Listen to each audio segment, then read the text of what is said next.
Hi everyone, it's Martin here.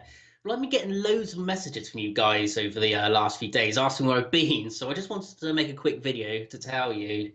Just last week, and completely out of the blue, Facebook put a restriction on my page for no reason and without any explanation at all.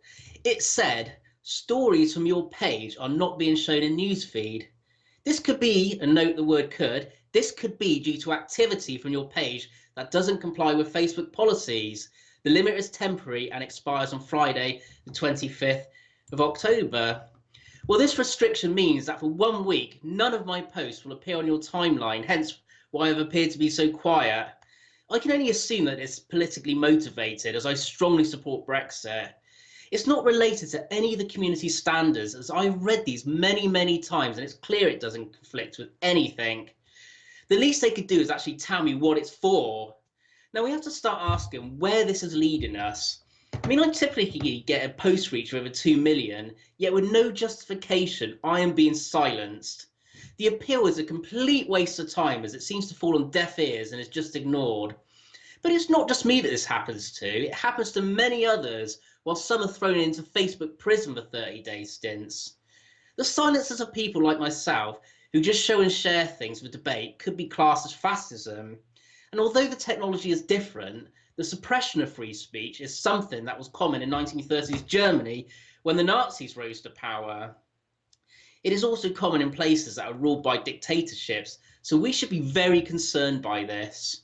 People should be encouraged to speak freely, so long as they don't incite violence. I mean, what are these people scared of? If you cut off a man's tongue, it does not prove him to be a liar. It just proves that you are afraid of what he will say. I mean, are they trying to force their own agenda upon us now? We know staunch Remainer Nick Clegg has a cushy job with Facebook, and we must ask how far his influence is penetrating. Now, I know many of you won't get to see this before the restriction has passed, but I urge you to share it, as they will be coming for you next.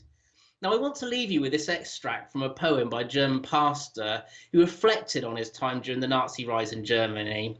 He said this: "First they came for the socialists, and I did not speak out, because I am not a socialist.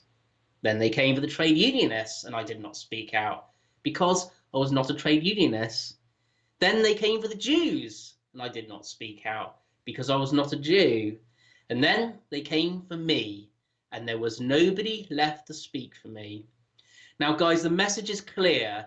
I may not agree with what everyone says, but I'll sure as hell defend their right to say it.